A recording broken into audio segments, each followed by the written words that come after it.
నన్ను బలపర్చు క్రీస్తు యందు నేను సమస్తము చేయగలను. దేవుడు మన పక్షమునుండగా మనకి విరోధి ఎవడు? ఆమేన్, ఆమేన్. నుంచి కోరుకుంటున్నది మన నుంచి ఆయనకి ఏం ఒక కొత్త ఆకాశం, ఒక కొత్త భూమి, యెరూషలేము అనే పట్టణం, ఇవన్నీ కూడా సిద్ధపరిచిన దేవుడు. ఆయనకి ఏం కావాలి? ఆయనే దేవాలయం అయి ఉంటుండగా ఆయనకి ఏం కావాలి? మరి భూమి మీద ఎందుకు ఆయనకి దేవాలయం? అందుకే చూడండి, ఈ ప్రత్యక్షత కలిగిన వ్యక్తులు యొక్క మాటలు మనం గమనించగలం. ఒకసారి వెళ్దాం రండి. అపోస్తల కార్యాలు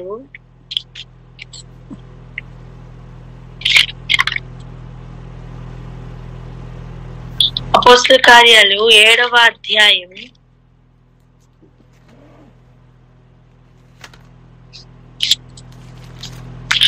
చదవండి. 47 నుండి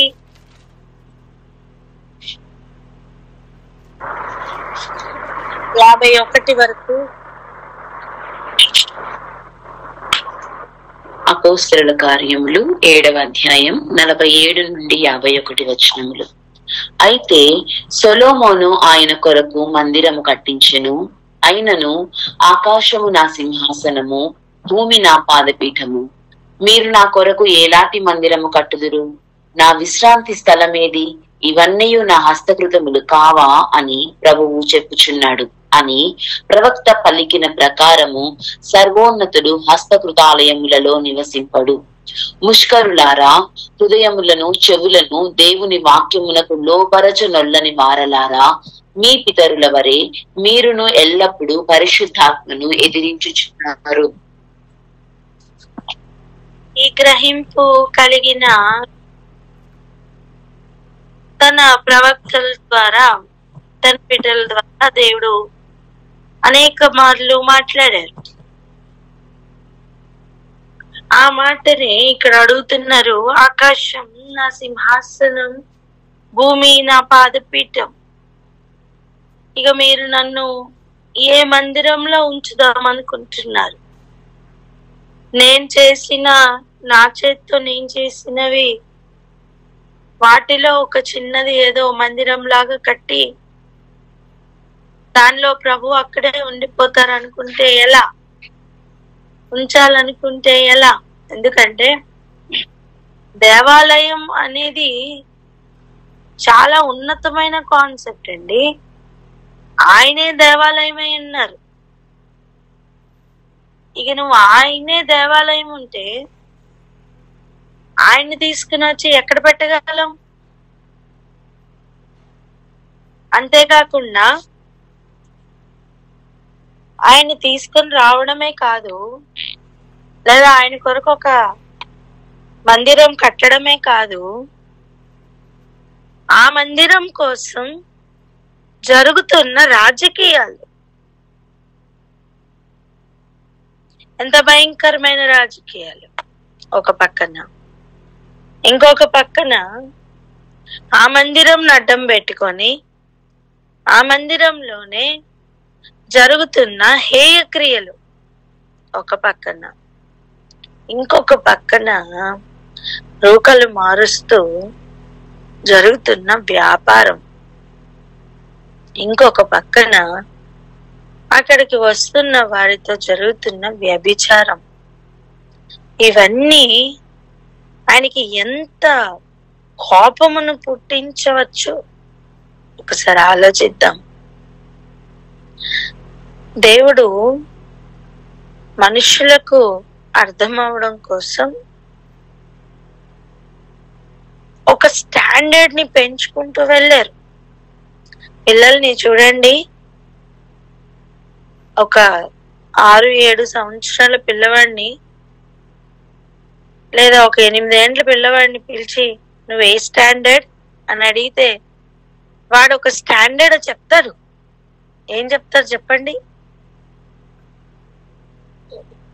first standard, second standard, second, third అంటూ థర్డ్ స్టాండర్డ్, ఫోర్త్ స్టాండర్డ్ ఇట్లా చెప్తారు కదా. దాని అర్థం ఏంటి? వాళ్ళు ఏ స్టాండర్డ్ లో తర్ఫీదు పొందుతున్నారు, వాళ్ళు ఏ స్టాండర్డ్ వరకు తర్ఫీదు పొందారు, ఇంకా ఎంత పొందాలి, ఇంత మనకి గ్రహింపు వస్తుంది. అవునా? ఇప్పుడు 8th స్టాండర్డ్ పిల్లవాడి దగ్గరికి వెళ్ళి నువ్వు ఏ స్టాండర్డ్ అని అడిగితే మనకి వాడు ఇస్తున్న సమాధానం 8th అనుకోండి. నువ్వు ఎంత క్యాలిక్యులేట్ చేస్తావు? ఓకే, అంటే ఇంతవరకు తను 7 స్టాండర్డ్స్ ని దాటాడు, ఇంకొక 2 సంవత్సరాల్లో 10th స్టాండర్డ్ దాటుతాడు.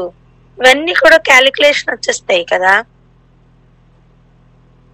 అలా ప్రభు మనుషుల యొక్క స్టాండర్డ్ కూడా పెంచాలని, first standard, second standard, third standard ఎలా ఉన్నాయో అలా దేవాలయం యొక్క గ్రహింపు, దానిలోని ఒక్కొక్కరు కూడా మహిమతోనూ ఘనతతోనూ ఎంటర్ అవడం కోసం సంఘం యొక్క స్టాండర్డ్ ని ప్రభు పెంచుతున్నారు.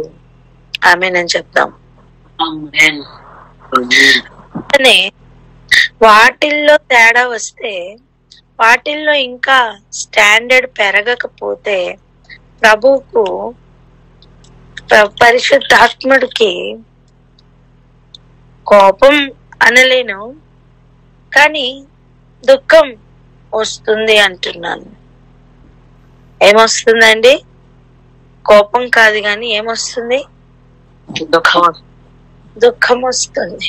ఎందుకంటే ఎందుకు ఈ ప్రజలకు అర్థం కావట్లా,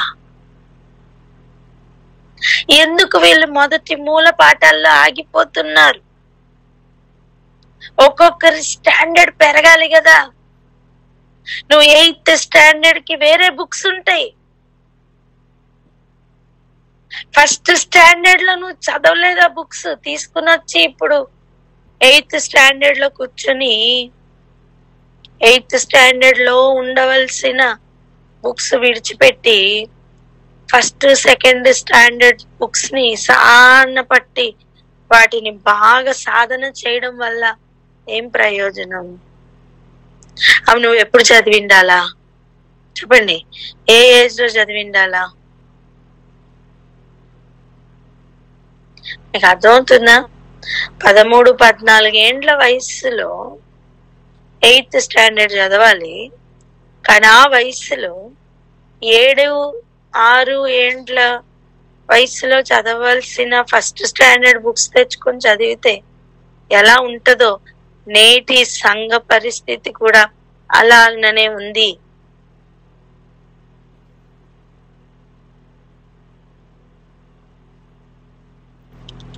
అందుకే పౌలు గారు మాట్లాడుతున్నప్పుడు సంఘాలతో, మీకు బలమైన ఆహారం తినవలసిన సమయం ఇది, కానీ మీరు ఇంకా ఏం తాగుతున్నారు?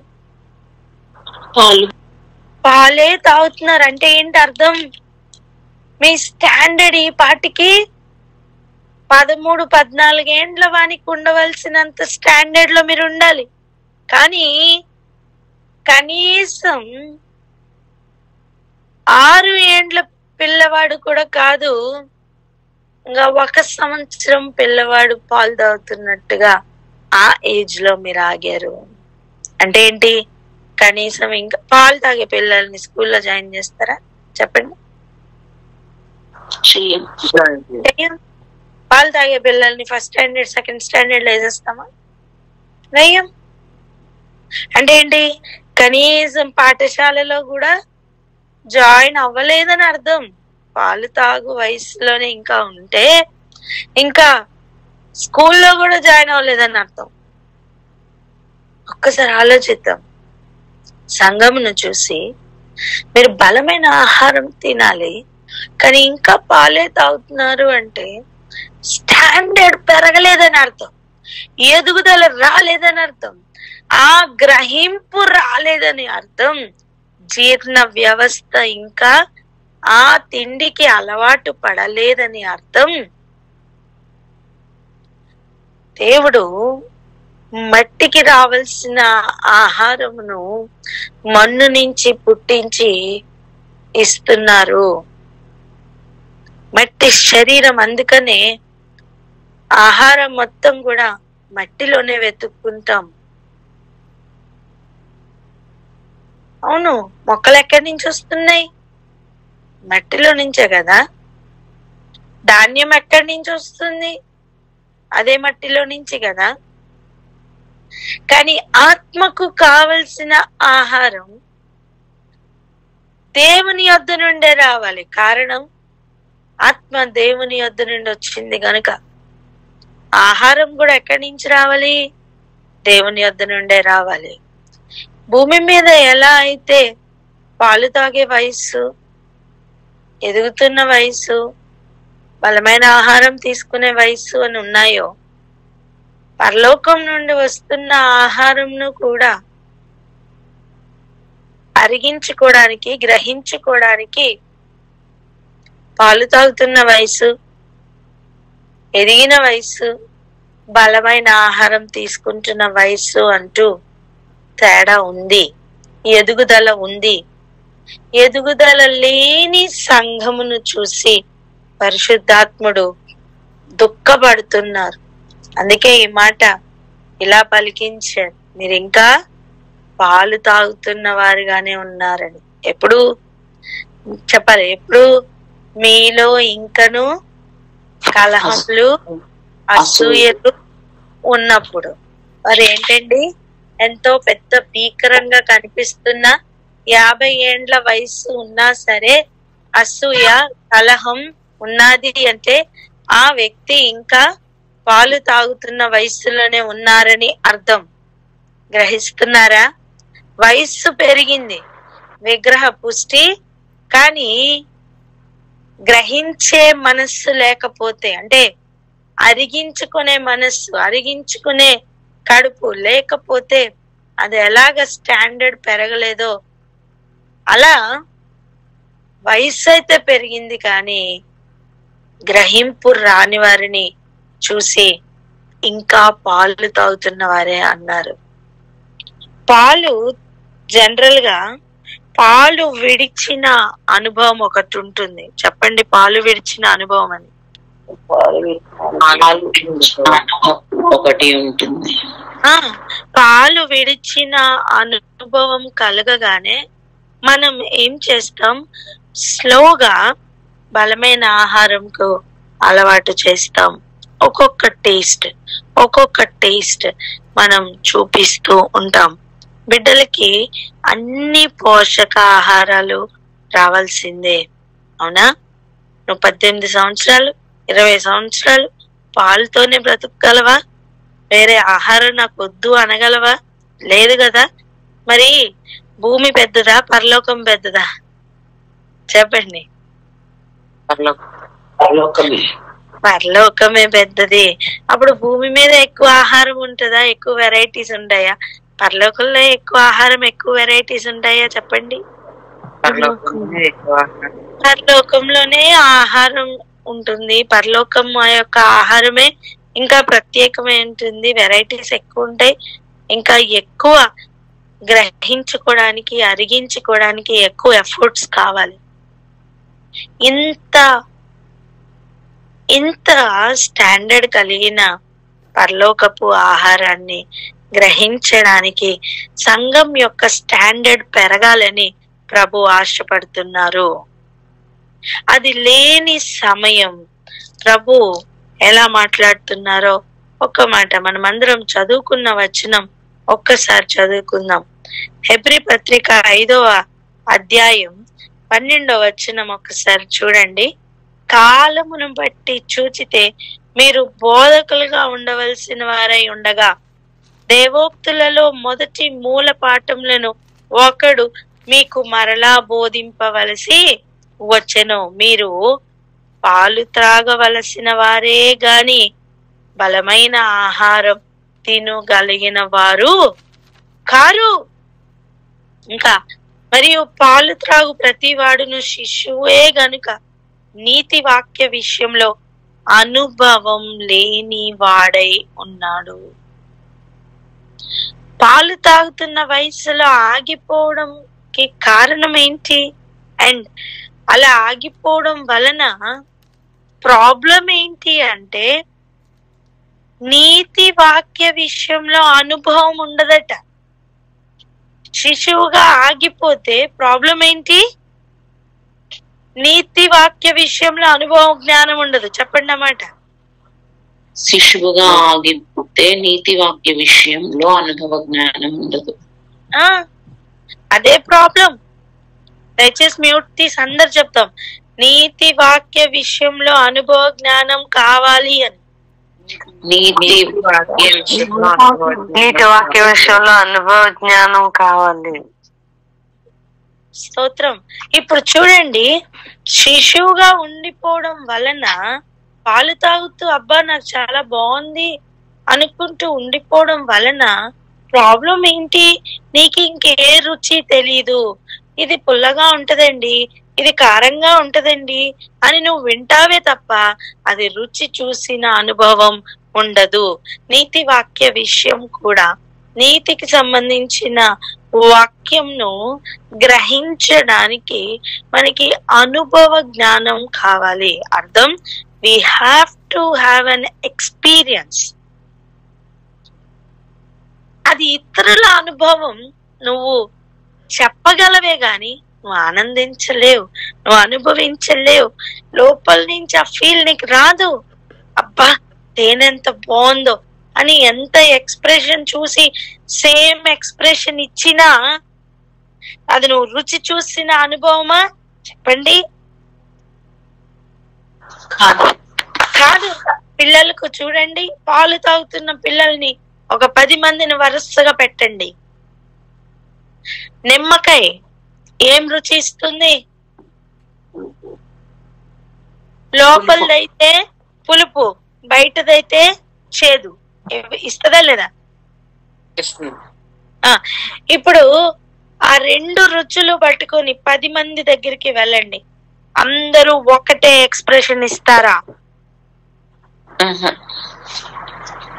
ఖచ్చితంగా ప్రతి ఒక్క బిడ్డ ఒక్కొక్క ఎక్స్ప్రెషన్ బయటికి చూపిస్తారు. నువ్వు చేదు పెట్టగానే వారి ముఖమంతా ఒక రకంగా పెట్టి ఒక ఎక్స్ప్రెషన్ ఇస్తారు. పులుపు పెట్టగానే వారికి ఇంకొక రకమైన ఎక్స్ప్రెషన్ వస్తుంది. ఎక్కడ? ఎప్పుడు? నాలిక దగ్గర ఉన్నప్పుడు. కానీ అది అరుగుతున్నప్పుడు లోపల అనుభవం కూడా మారుతుంది. అది అరుగుతున్నప్పుడు ఒక్కొక్క బిడ్డలో ఒక్కొక్క మార్పు వస్తుంది. అందరి అబ్జర్ప్షన్ ఒకే రకంగా ఉండదు, అందరికి ఇష్టాలు ఒకే రకంగా ఉండవు. ఇదెంత సత్యమో!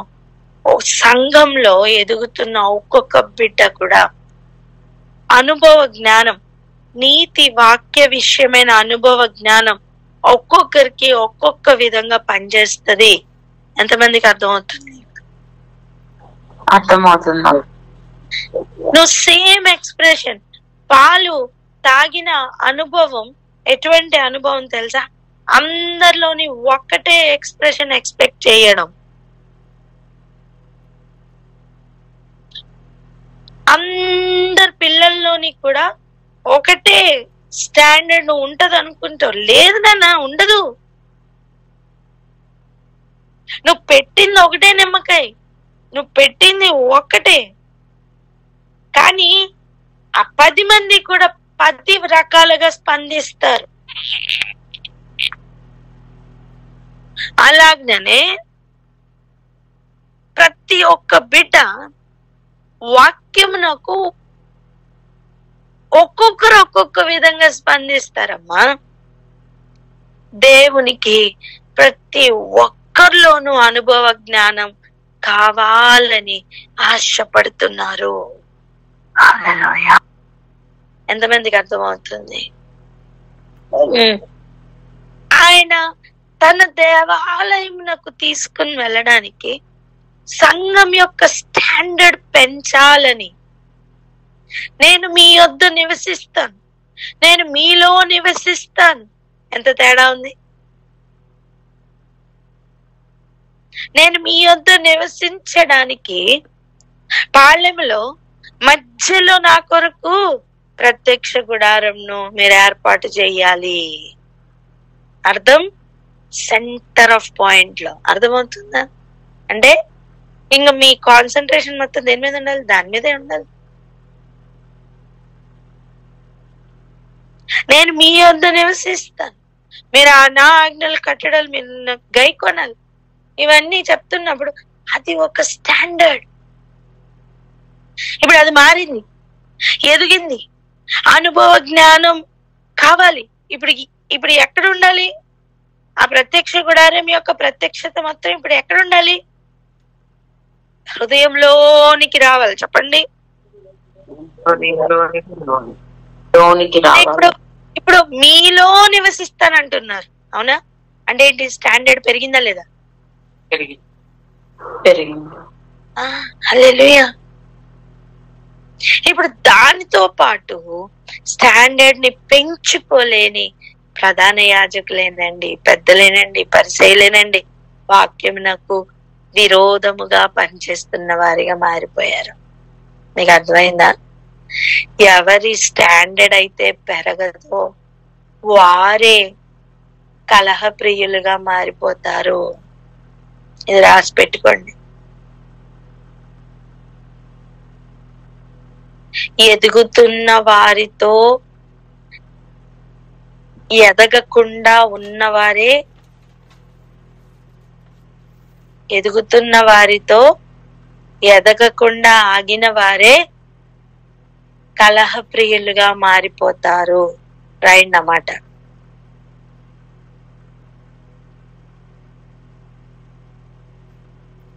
అంటే ఇప్పుడు 13 ఏండ్ల వానికి స్టాండర్డ్ పెరిగిన వానికి ఇప్పుడు శత్రువుగా ఎవరు ఆగిపోతారు? ఎవరు ఆగిన వారు ఉంటారు? 7 ఏండ్ల వాడు. అర్థమైందా?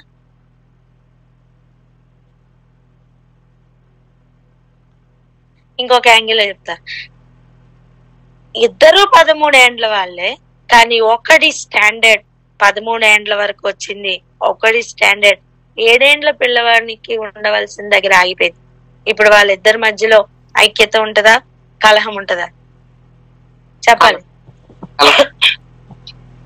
అది అందుకే సుప్రభు వారు శిలువ మీద ఉండి, తండ్రి వీరేమి చేయుచున్నారో వీరికి తెలీదు.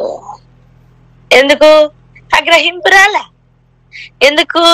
ఆ అనుభవ జ్ఞానం లేదు, ఆ ఎక్స్పీరియన్స్ లేదు. అందుకే పరిసయ్యుల గురించి ఒక చోట రాస్తున్నప్పుడు ఇలా చెప్పారు. ఏమనంటే, వారు చెప్పుదురే గాని చేయరు. అర్థం? ఎక్స్పీరియన్స్ లేదు. మాట వినండి అని చెప్తారు, కానీ మాట వినిన అనుభవం వాళ్ళకి లేదు. చెప్పడానికి చెయ్యడానికి ఎంత గ్యాప్ ఉందో తెలుసా? నేను అమెరికా వెళ్తాను అని చెప్పడానికి, నేను వెళ్ళి రావడానికి ఎంత డిఫరెన్స్ ఉందో తెలుసా?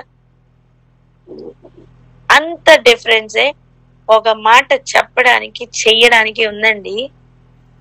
మీరందరూ విధేయత చూపించాలి అని చెప్పడం ప్రధాన యాజకులకు, పెద్దలకు, శాస్త్రులకు సాధ్యమే. కానీ చూపించడానికి ఒక జీవితం కావాలి. నీతి వాక్య విషయంలో అనుభవ జ్ఞానం అంటే అర్థం చెప్పడం కాదు, చెయ్యడం. శిశువులు చెప్పుటలో ఆగిపోతారు, ఎదిగిన వారు చేయడంలో పరుగులు పెడతారు.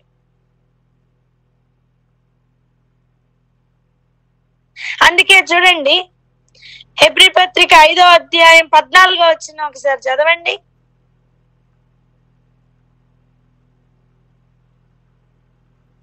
హెబ్రీ పత్రిక 5వ అధ్యాయం 14వ వచనం. ప్రజలు వారిని కనపరుచుచుండ్రి, పురుషులను స్త్రీలను అనేకులు మరి ఎక్కువగా విశ్వాసులై ప్రభు పక్షంలో చేర్చబడిరి. హెబ్రీ చదవండి 5:14. హెబ్రీలకు రాసిన పత్రిక 5వ అధ్యాయం 14వ వచనం. వయస్సు వచ్చిన వారు అభ్యాసము చేత మేలు కీడులను వివేచించుటకు సాధకము చేయబడిన జ్ఞానేంద్రియములు కలిగి ఉన్నారు కనుక బలమైన ఆహారము వారికే తగును. హల్లెలూయా. మీకు అర్థమైందా? వయస్సు వచ్చిన వారికి ఏముంటుంది? మేలు కీడులను వివేచించుటకు సాధకం చేయబడిన జ్ఞానేంద్రియములు ఉంటాయి. వయస్సు వచ్చిన వారికి జ్ఞానేంద్రియములు పనిలో ఉంటాయి.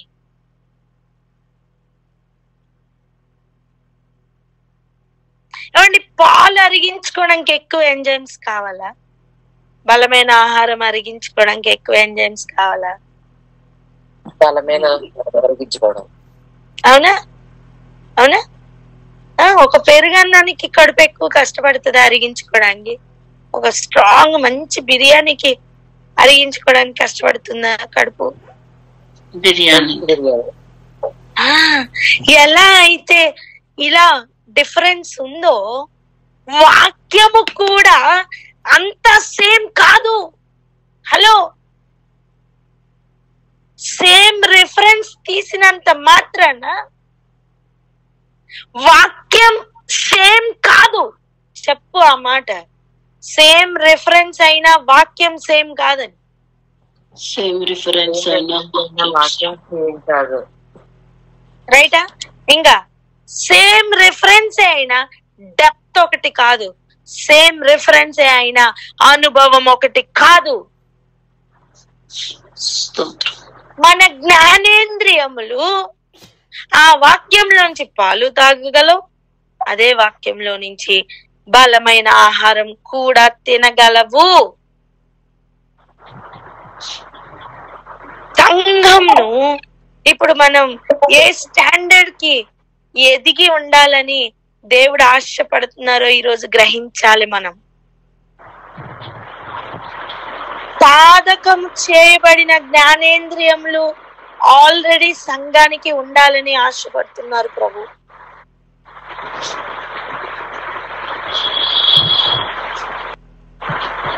ఇది ఎందుకు ఇలా అవుతుందో నాకు తెలీదు అనే సంఘం కాదు, ఇది ఏం జరుగుతుందో నాకు తెలుసు అనే సంఘం ఆయనకు కావాలి. ఆమేన్ చెప్పరే. అర్థమవుతుందా?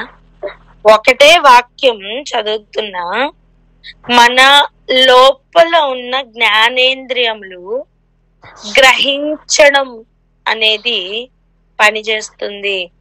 ఆ జ్ఞానేంద్రియములు ఏమి గ్రహిస్తున్నాయో మనం అబ్జర్వ్ చేస్తే, ఈ వ్యక్తి పాలు తాగు వయసులో ఉన్నాడా, ఈ వ్యక్తి పెరుగన్నం వయసులో లేదా పెరుగన్నం ఆ చప్పడి మెతుకులు తింటూ సాటిస్ఫై అవుతున్నాడా, ఈ వ్యక్తి ఇంకా బలమైన ఆహారం కోసం వెతుకుతున్నాడా అనే ఆ స్టాండర్డ్ ఏంటి అని మనకి డిఫరెన్స్ అర్థమైపోతుంది. ఈరోజు ఎవరు ఏ స్టాండర్డ్ లో ఉన్నారో చూడడానికి మనం బయలుదేరలా, మన స్టాండర్డ్ ని పెంచుకోవడానికి మనం వెళ్తున్నాం. చెప్పండి అన్నమాట. ఎవరే స్టాండర్డ్ లో ఉన్నారు చూడడానికి మనం వెళ్ళట్లా, స్టాండర్డ్ పెంచుకోవడానికి. ఇప్పుడు మన స్టాండర్డ్ పెరగాలి అంటే మనకి ఏం కావాలి? బలమైన ఆహారం కావాలి. మన బలమైన ఆహారం కావాలి అంటే మన లోపల ఏముండాలి? జ్ఞానేంద్రియములు ఉండాలి. ఆ జ్ఞానేంద్రియములు అంటే ఆ అవయవాలు ఎలా సాధన చేయబడి ఉండాలి అంటే మేలు కీడులను వివేచించే జ్ఞానం కావాలి. బస్సు ఎక్కక ముందే నీకు తెలుసా బస్సు ఎక్కడికి వెళ్తుంది? అవునా? చెప్పండి, అవునా కదా? అవును. బస్సు ఎక్కక ముందే మనకి తెలుస్తుంది ఆ బస్సు ఎక్కడికి వెళ్తుంది. ఇప్పుడు ఒక విషయం చూడండి, మనం పాలు తాగుతున్న వయసులో, జాగ్రత్తగా వినండి, మ్యూట్ లో పెట్టండి, జాగ్రత్తగా వినండి, జాగ్రత్త వినాలి, అందరు జాగ్రత్తగా వినాలి. నిద్రపోతున్న వాళ్ళు వినలేరు. జాగ్రత్తగా వినండి, జాగ్రత్తగా చెవులు అన్ని ఇంద్రియాలు జాగ్రత్త పెట్టుకునేనండి. మనం చిన్న పిల్లలుగా ఉన్నప్పుడు, పాలు తాగుతున్న వయసులో ఉన్నప్పుడు, మనం ఆ బస్సు ఎక్కుతుంటే తల్లిదండ్రులు మనకి ఏ ఊరు వెళ్తున్నామో చెప్తారా? కామ్గా తీసుకుని వెళ్తారా? కామ్గా చంకను పెట్టుకుని తీసుకుని వెళ్ళిపోతారు. కానీ వయసు వచ్చిన తర్వాత, 30-40 ఏండ్ల వయసు వచ్చిన తర్వాత చంకను పెట్టుకుని తీసుకుని వెళ్ళడం సాధ్యమా? నీకు చెప్పాలి, అసలు బస్సు ఎందుకు ఎక్కుతున్నావో చెప్పాలి, ఎక్కడికి వెళ్తున్నావో చెప్పాలి. ప్రభుకి ఏం కావాలో తెలుసా? పాలు తాగుతున్న వయసులో ఎలా అయితే చక్కగా చెప్పిన మాట వింటూ చంకెక్కి కూర్చున్నామో, అలా పెద్ద అయిన తర్వాత కూడా ఆయన మాటకు విధేయత చూపుతున్న సంఘమై మనం ఉండాలని, ఆయన ఏం చేస్తున్నారో జాగ్రత్తగా ఒక కనుసైగతో కూడా గ్రహించి కదిలే వారిగా ఉండాలని, మేలు కీడుల విషయంలో అనుభవం కావాలని, వివేచించుటకు కావలసిన జ్ఞానేంద్రియములు రెడీ అవ్వాలని ప్రభు ఆశపడుతున్నారు.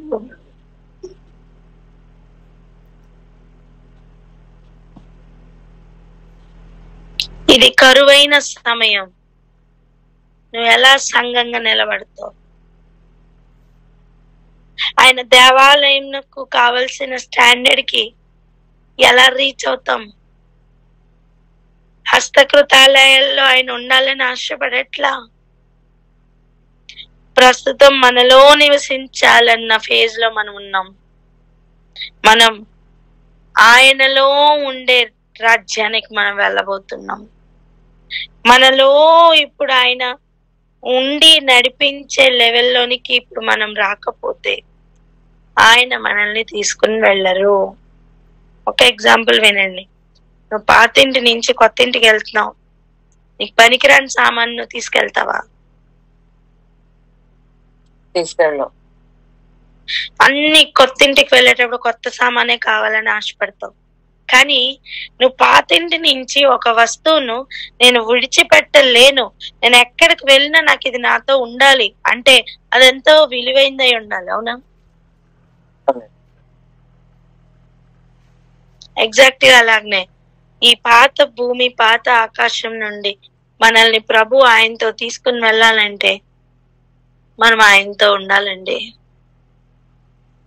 భూమి మీద ఆయనకి మనం అంత విలువివ్వు, అంత విలువిచ్చిన వారం అయితేనే దేవుడు కూడా కొత్త ఆకాశానికి తీసుకెళ్లి కొత్త భూమిలోనికి కూడా తీసుకుని వెళ్ళే అంత విలువ మనకిస్తారు.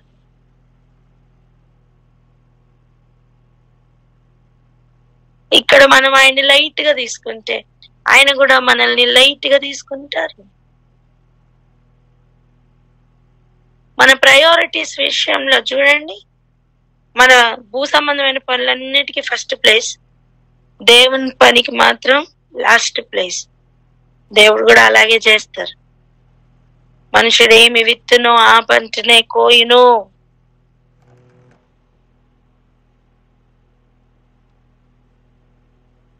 ఎంతమందికి అర్థమవుతుంది? ఇప్పుడు ప్రభుకి కావాల్సింది ఏంటి అంటే సంఘం యొక్క స్టాండర్డ్ పెరగాలి. చెప్పండి, సంఘం స్టాండర్డ్ పెరగాలి. మేలు కీడులను వివేచించుటకు సాధకం చేయబడిన జ్ఞానేంద్రియములు కలిగిన వయసు వచ్చిన వారు కావాలి. నువ్వు పెళ్లి చీర చిన్నపిల్లలకు కడతావా, ఎదిగిన వారికి కడతావా?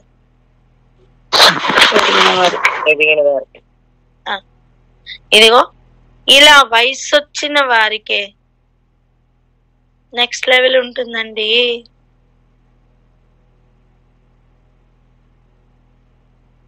విషయం ఏంటంటే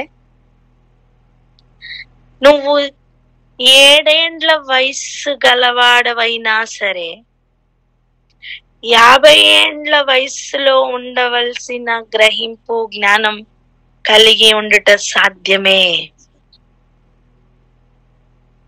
ఎంతమందికి అర్థమవుతుంది?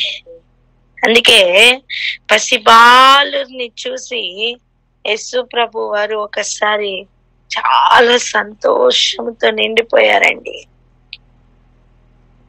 పసిబాలు వయస్సు కలిగిన వారు అంటే పాలు తాగవలసిన వారు బలమైన ఆహారం తీసుకుంటే ఎంత సంతోషం ఉంటది ఇక తండ్రికి. ఇక అర్థమైందా?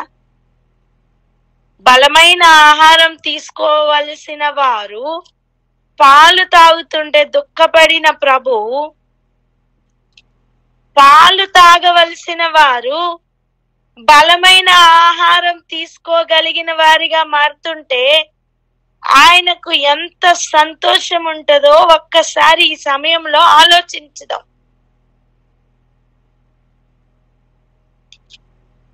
ఎంతమందికి అర్థమవుతుందో చెప్పరా?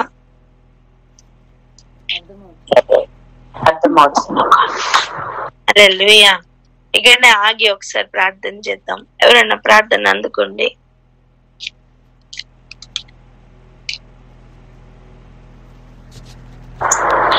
పరిశుద్ధుడా, స్తోత్రం స్తోత్రం స్తోత్రం రాజా, స్తోత్రం తండ్రి. అయా ప్రభువా, మీ కొత్త భూమికి కొత్త ఆకాశంకి మమ్ములను యోగ్యులను చేయాలని, మా స్టాండర్డ్ పెరగాలని మీరు మా పట్ల తీసుకుంటున్నటువంటి శ్రద్ధకై మీకు స్తోత్రం తండ్రి. అయ్యా ఇదిగో ఇకను పాలు తాగిన వారిగానే మేము ఉండక ప్రభువా నాయన, బలమైన ఆహారం తీసుకుంటూ తండ్రి మా స్టాండర్డ్ పెరగాలని నా ప్రభువా, అట్టు విధముగా నాయనా ఎదిగిన వారిని, వయస్సు వచ్చిన వారిని మీరు కోరుతుండగా తండ్రి ఆ లెవెల్ కి మేము రావడానికి మీరు సహాయం దయచేయండి. ఈ ప్రాసెస్ అంతా మీరు మాకు చూపిస్తున్నారు ప్రభువా. బలమైన ఆహారం తీసుకోవాలి, ఎదగాలి, జ్ఞానేంద్రియములను సాధకము చేయాలి, వివేచన కలిగి ఉండాలి, అప్పుడు వయసు వచ్చిన వారు అని చెప్తున్నారు ప్రభువా. అయ్యా అట్టి వివేచనతో నా తండ్రి నాయన మీరు మమ్మల్ని సిద్ధపరుస్తూ ఉండగా మిమ్మల్ని ఎక్కడా నిరాశపరచు వారంగా కాక నా తండ్రి, మీరు మాకు ఇస్తున్న దానికి ప్రపోర్షనేట్ లో నా తండ్రి మేము ఎదిగి సిద్ధపడుటకు సహాయం దయచేయమని ప్రార్థిస్తున్నాం తండ్రి. ఇకను ఎంత ఆహారం తీసుకున్నా నా తండ్రి దాంట్లో పాలు మాత్రమే స్వీకరిస్తున్నా పసి లెవెల్లో ఉండక ప్రభువా నాయన, తీసుకున్నది వెంటనే అరిగించుకుంటూ ఎదుగుతున్నటువంటి వారంగా మేముండి నాయన ఇదిగో మీరు ఇక పద అన్నగానే నా తండ్రి మేము సిద్ధపడినట్లుగా రాజా అట్టి వారంగా ఉండినట్టుగా కృప చూపమని యేసు నామములో ప్రార్థించి పొందుకొని ఉన్నాం తండ్రి. ఆమేన్. ఆమేన్. చదవండి లూకా సువార్త 10వ అధ్యాయం 21 నుండి 24 వరకు. లూకా సువార్త 10వ అధ్యాయం 21 నుండి 24 వచనములు. ఆ గడియలోనే యేసు పరిశుద్ధాత్మయందు బహుగా ఆనందించి, తండ్రి, ఆకాశమునకును భూమికి నీ ప్రభువా, నీవు జ్ఞానులకును వివేకులకును ఈ సంగతులను మరుగు చేసి పసిబాలులకు బయలుపరిచినావని నిన్ను స్తుతించుచున్నాను. అవును తండ్రి, అలాగూ నీ దృష్టికి అనుకూలమాయెను. సమస్తమును నా తండ్రి చేత నాకు అప్పగింపబడి ఉన్నది. కుమారుడెవడో తండ్రి తప్ప మరెవడునూ ఎరుగడు, తండ్రి ఎవడో కుమారుడును, కుమారుడు ఎవనికి ఆయనను బయలుపరచునుద్దేశించునో వాడును తప్ప మరెవడును ఎరుగడని చెప్పెను. అప్పుడు ఆయన తన శిష్యుల వైపు తిరిగి, మీరు చూచుచున్న వాటిని చూచు కనులు ధన్యములైనవి. అనేక మంది ప్రవక్తలను రాజులను మీరు చూచుచున్నవి చూడగోరి చూడకయు వినగోరి వినకయు ఉండిరని మీతో చెప్పుచున్నానని ఏకాంతమందు వారితో అనెను. హల్లెలూయా. 7 ఏండ్ల వయస్సులో 60-70 ఏండ్ల వయస్సు ఉన్నవారు ఉన్న అనుభవ జ్ఞానం, గ్రహించగలిగిన మేలు కీడులను వివేచించగలిగిన జ్ఞానేంద్రియములు 7 ఏండ్ల వయస్సులోనే కలిగి ఉంటే ఎలా ఉంటుందో అలా దేవుడు చూపించు విషయములు చూసి గ్రహించుటకు దేవుడు అనుగ్రహిస్తే తప్ప ఆ జ్ఞానేంద్రియంలో అక్కడ కలిగి ఉండవు. అటువంటి వారిని చూసే ప్రభు ఈ మాటలు చెప్తున్నారు. ఏమని? ఆకాశమునకును భూమికి నీ ప్రభువా అద్దం, ఆకాశం నీ సింహాసనం, భూమి నీ పాదపీఠం.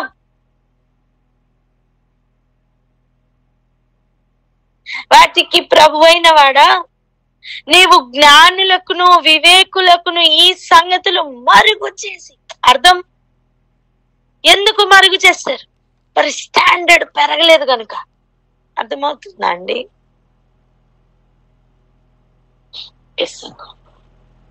మరుగు చేసి పసిబాలురికి బయలుపరుస్తున్న అనుభవం. ఎలా ఈ పసిబాలురికి మనకి అవి గ్రహింపులోనికి వస్తున్నాయి? ఎలా వారి కన్నులు ధన్యములయ్యాయి? దేవునికి వయస్సుతో సంబంధం లేదు. బయట ఫిజికల్ వయస్సుతో సంబంధం లేదని చెప్పండి.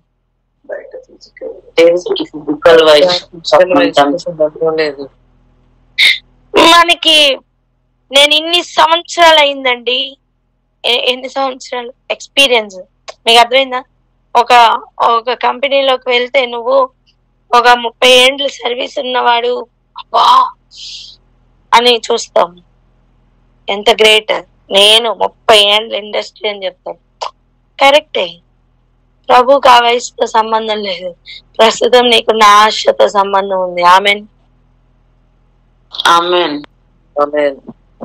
ప్రస్తుతం నువ్వు మేలు కీడులను వివేచించుటకు కావలసిన జ్ఞానేంద్రియములు ఉన్నాయా లేదా? సాధకం చేయబడి ఉన్నాయా లేదా? అండ్ అవి రెడీగా ఉన్నాయా లేదా? సత్య వాక్య విషయం, నీతి వాక్య విషయం ఆసక్తి ఉందా లేదా? ఎక్స్పీరియన్స్ ఉందా లేదా? ఇవండి ఆయన చూసే స్టాండర్డ్స్. మాట వినే అనుభవం యొక్క స్టాండర్డ్ ఆయన మెజర్ చేస్తారు. హృదయం లోపల ఉన్న ఆశ యొక్క స్టాండర్డ్ ఆయన మెజర్ చేస్తారు. రెడీనెస్ ని ఆయన మెజర్ చేస్తారు. సిద్ధ మనస్సు, రెడీగా ఉన్న మనస్సు. ఇప్పుడు ఆయన ఒక పని చెప్పారు. ఇప్పుడు ఆయన్ని క్వశ్చన్ చేసే మనసుతో ఆయన ఏం పని చేయగలరండి?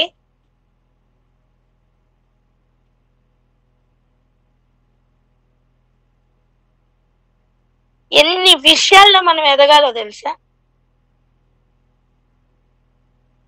ఒక సైనికుడిగా మనం ఎదగాలి, ఒక శిష్యుడిగా ఎదగాలి, ఒక పిల్లవానిగా ఎదగాలి, అంటే కుమారులు కుమార్తెలు రేంజ్ లోకి ఎదగాలి, దాసులు అంటారు ఎదగాలి. అన్ని కోణముల్లో మనం ఎదగాలి, సంఘముగా ఎదగాలి. అన్నిట్లోని అనుభవ జ్ఞానం కావాలి.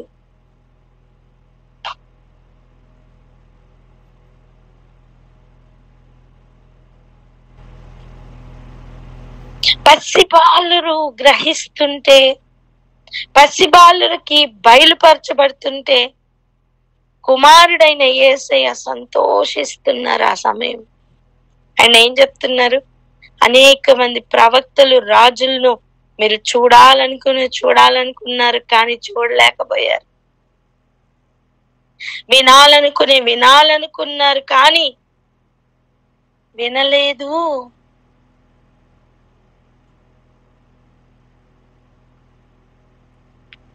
దేవుడు ఆయనే దేవాలయమై ఉన్నారని, ఆ స్టాండర్డ్ కి సంఘం ఎదగాలని ఎదురు చూస్తున్నారు.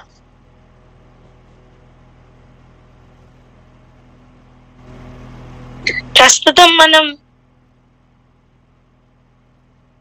హస్తకృతాలయంలో ఆయన ఉన్నారనే స్టాండర్డ్ నుంచి మనలో ఆయన ఉన్నారనే స్టాండర్డ్ కి ఫస్ట్ ఎదగాలి.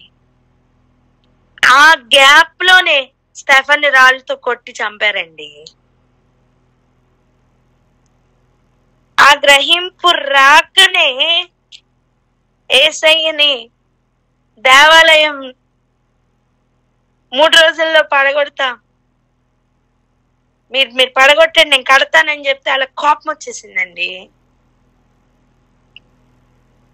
మేలు కీడుల విషయంలో వాళ్ళకి అనుభవ జ్ఞానం లేక, ఆ జ్ఞానేంద్రియములు సెట్ అవ్వక రిజెక్ట్ చేసి వాంతి చేసినట్టుగా అయిపోయింది వాళ్ళకి. శిష్యులుగా ఎదుగుతున్న వారు కూడా రొట్టె ద్రాక్ష రసం గురించిన ప్రత్యక్షత చెప్తున్నప్పుడు ఇది కఠినమైన మాట అని రిజెక్ట్ చేసి ఇక మళ్ళీ రాకుండా వెళ్ళిపోయారండి.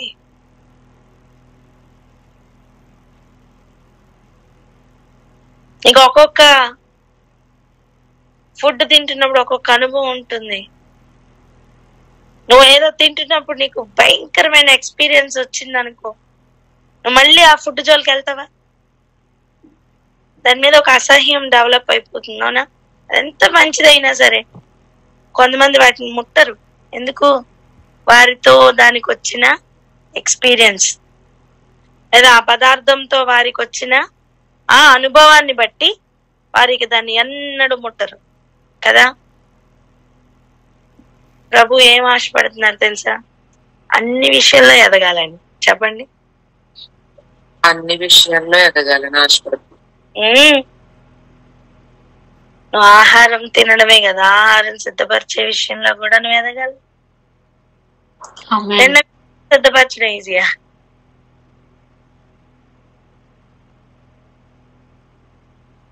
వండడం ఈజీయా, తినడం ఈజీయా? చెప్పండి. తినటం ఈజీ.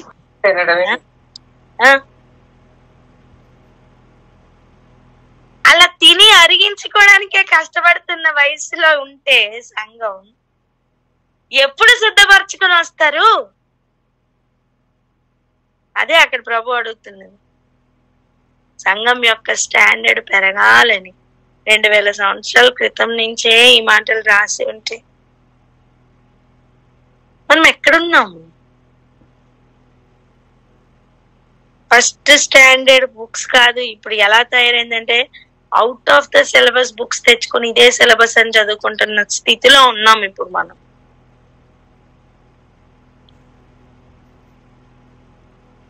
పాయింట్ అర్థమైందా?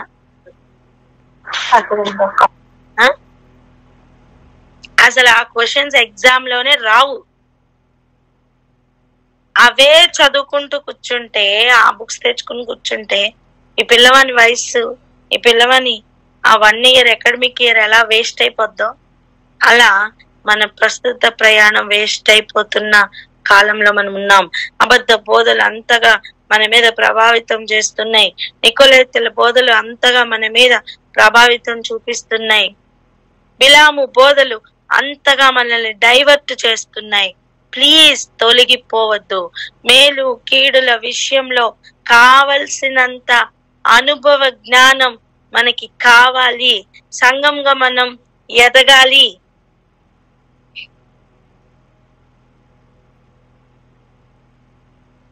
దేవుడు అట్టి గ్రహింపు జ్ఞానము మనందరికీ దయచేయును గాక.